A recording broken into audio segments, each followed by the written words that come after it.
Itoophiyaan hidha laga Abbayyaa bishaaniin guutee jettee labsuun ishee madda waldhabdee yeroo dheeraa hojii seeraan alaati jechuudhaan ministiriin haajaa alaa Misrii dilbata kaleessaa balaaleffatee jira.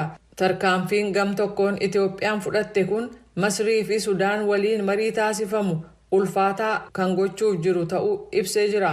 Mariin kun bara 2021 addaan citee ka ture yoo ta'u garuu ji'a darbe deebi'ee kan eegale ta'uu ibsi ministiriin dhimma alaa Misrii baase beeksisee jira. Itoophiyaan dilbata kaleessaa hidha laga Abbayyaa bishaaniin guutuu ishee beeksiftee jirti. Muummichi ministeeraa Abiy Ahmed gama duraan Tiwiitarii jedhamee waamamu tureen guuttaan hidha haaromsaa arfaffaaf milkaa'inaan xumuramuusaa gammachuu guddaanin beeksisa jedhan. Misrii fi Sudaan hidhi guddaan doolaara biliyoona 4.2 baasu kun qooda bishaan Abbayyaa isaan argatan haalaan akka hir'isu waan sodaataniif hanga hundi isaanii akkamitti hojjechuu akka qabu irratti walii galteerra ga'anitti Itoophiyaan bishaan guutuu akka dhaabdu irra deddeebi'anii gaafatanii turan.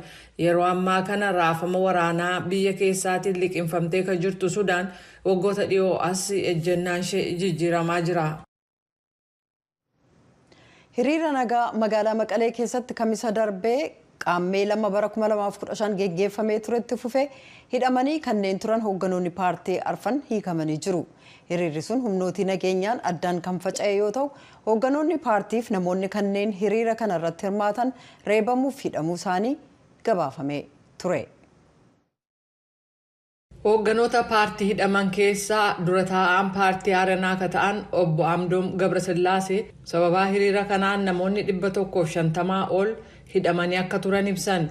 Gaafa jimaataa hoogganoonni paartii arfanii mana murtii Qadaamaayii Wayyaanee jedhamu kan Maqalee keessa jiru duratti dhiyaatanii tokkoon isaanii wabii qarshii 10,000 akka gadhiifaman murtaa'us poolisiin nu gadhiisuuf fedhii waan hin qabneef jecha hanga wiixata har'aatti turfamanii waaree booda kana gadhiifamuu isaanii ibsan. Hirmaattonni hiriira nagaa sanaa kanneen biroo waraqaa eenyummaa isaanii wabii qabsiisanii gadhiifamaniiru. Ajajaan waajjira poolisii kan magaalaa Maqalee Koomaandar Waldaay Mawcaa torban darbe sabaa himaaf ibsa kennaniin lakkoofsi namoota hidhamanii 49 qofa akka ta'e dubbatan. Kana malees poolisiin miidhaa tokko malee hiriira seeraan alaa ittiin jedhan sana to'achuu danda'eera jechuu isaanii Mulugeetaa Asbahaa Maqaleerraa gabaaseera. Naannoo Amaaraa keessatti rakkoo nageenyaa uumameen kan ka'e sochiin geejjibaa dhabamuuf nageenyis amansiisaa waan hin ta'iniif ayyaana waggaa maatii isaanii waliin kabajuu kan hin dandeenye ta'u namoonni VOA'f yaada isaanii kennan ibsanii jiru. Federeeshiniin Geejjibaa Itoophiyaa karaa Goojjam ba'uudhaan daandiin Finfinneef naannoo Amaaraa wal quunnamsiisu erga adda citee torbanneen lakkoofsisuusaa mirkaneessee jira. Karaa Dasee ba'uudhaan geejjibii gara naannoo Amaaraa dhaqu garuu itti fufuullee beeksiseera. Gara oduu taanuutti ennaa ceenu immoo pirezidaantiin Gamtaa Afrikaa Azaal Assumaanii dilbata kaleessaa jechuun fulbaana 10 Gamtaan Afrikaa garee G20tti dabalamuusaa kabajanii jiru. Kana malees balaa sochii lafaa guddaa ta'eef Morookoo mudateen yoo xiqqaate lubbuun namoota 2,100 galaafatee booda uummata biyyattiif mararfannaa qaban ibsaniiru. Kan miseensota biyyootii 55 qabu Gamtaan Afrikaa garee kana keessatti bakka bu'ummaa akka qabaatu gochuuf jecha miseensota dhaabbataa garee G20 Gamtaa Awurooppaa waliin walqixa ta'uun sirni kun gaggeeffamaa ture. Kunis bakka bu'ummaa garee sana keessaa akka dabalu gochuufi hanga ammaatti miseensa garee G20 akka turte Afrikaa Kibbaa qofa. Gamtaan Afrikaa seenuunsaa addunyaa garri Kibbaa sagalee guddaa akka argatan gochuudhaan garee G20 jedhaman keessatti biyyoonni G7 jedhaman yeroo dheeraaf gahee olaanaa qabaataa turan irratti sagalee guddaa kenna. Tarkaanfiin kun kan fudhatame gareen biraa Chaayinaa fi Raashiyaan olaantummaa irratti qaban BRICS jedhamu Saawud Arabiyaa fi Iraan akkasumas biyyootii biroo ofitti dabaluudhaan erga bal'atee booda. Kunis Chaayinaan garee BRICS akka inni garee G20 jedhamu waliin walgituu danda'u taasisuuf yaalii goote ta'ee ilaalamaa jedhameera.